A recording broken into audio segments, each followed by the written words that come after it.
Hello students, आज हम लोग class 10 physics chapter 2 magnetic effect of current का पिछले वीडियो में हम लोगों ने Maxwell right hand thumb rule देखा था।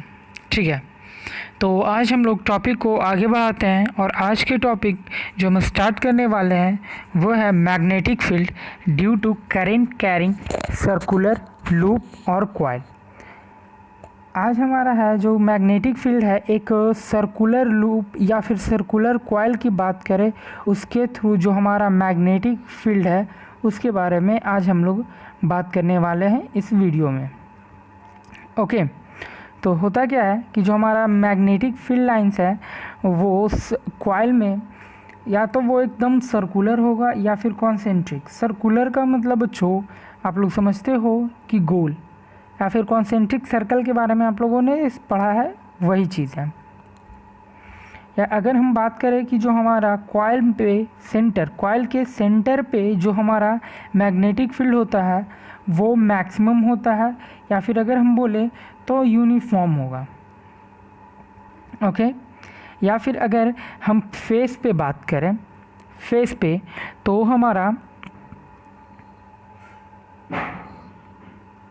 करंट क्लॉकवाइज डायरेक्शन में होगा और वो हमारा पोल साउथ पोल कहलाएगा। जहाँ पे इस कॉइल के फेस पे जो हमारा डायरेक्शन करंट का क्लॉकवाइज डायरेक्शन में होगा वो हमारा साउथ पोल होगा, और जहाँ हमारा एंटी क्लॉकवाइज होगा वो हमारा निगेटिव होगा। Okay, I mean north pole होगा। जो हमारा एंटी क्लॉकवाइज होगा वो हमारा नॉर्थ पोल होगा।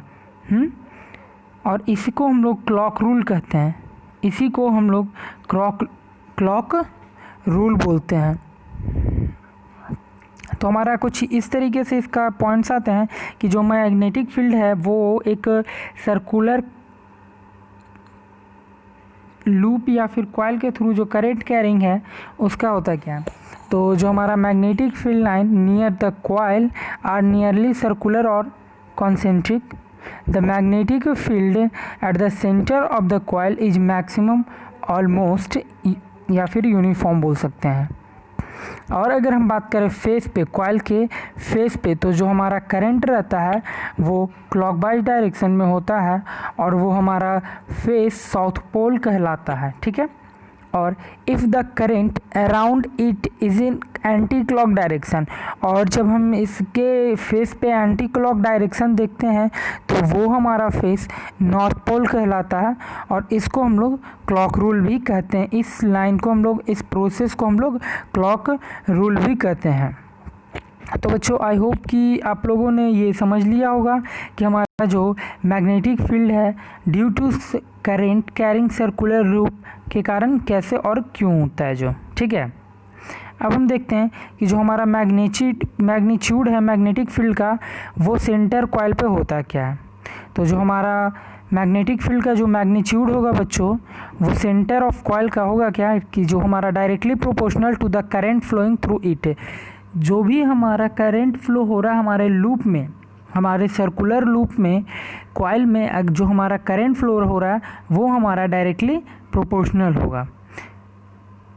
और अगर रेडियस की, जो हमारा सर्कुलर कॉइल है उसकी रेडियस पे हमारा करंट, या फिर अगर हम बात करें मैग्नीट्यूड, वो हमारा इन्वर्सली प्रोपोर्शनल होगा। ओके, या फिर अगर हम बात करें टर्न पे, नंबर ऑफ टर्न्स के कॉइल के, वो हमारा डायरेक्टली प्रोपोर्शनल होगा मैग्नीट्यूड। ओके, तो ये तीन तो हमारा है magnitude of magnetic field at the centre of the coil. Okay, I hope कि आप लोगों को यहाँ तक तो अच्छे से समझ में आ गई होगी, लेकिन किन्हीं बच्चों को ये भी डाउट होगा कि ये सर कॉइल बनेगा क्या चीज़ का। ठीक है, मैं वो भी बता दे रहा हूँ। जैसे कि यहाँ आपका कॉइल है, ये आपका कॉइल है। Okay, here is the coil. तो आपको ये जो सर्कुलर दिख रहा है ना, सर्कुलर वाला पार्ट, इस पे आपको वायर लपेटना होता है। ठीक है, तो इससे हमारा करंट कैरी करेगा, इससे हमारा करंट कैरी करेगा, और तो ये हमारा सर्कुलर लूप होगा। तो ये जो अभी मैंने आपको एक मैग्नीट्यूड बताया था कि नंबर ऑफ दैट कहाँ गया, ये हमारा है कि directly proportional to the number of turn of the coil. Number of turn of the coil का मतलब हुआ कि कितने बार, तो ज़्यादा, अगर ज़्यादा करें ये वायर हमारा है तो वहाँ ज़्यादा हो जाएगा, और कम होगा तो कम होगा। ओके, अगर नंबर ऑफ टर्न्स कम है हमारे कॉइल पे तो। आई होप बच्चों कि यहाँ तक आप लोगों को समझ में आ गया होगा। तो आज की वीडियो हम यहीं तक रहने देते हैं, और नेक्स्ट वीडियो में हम टॉपिक को आगे बढ़ाएंगे। ओके।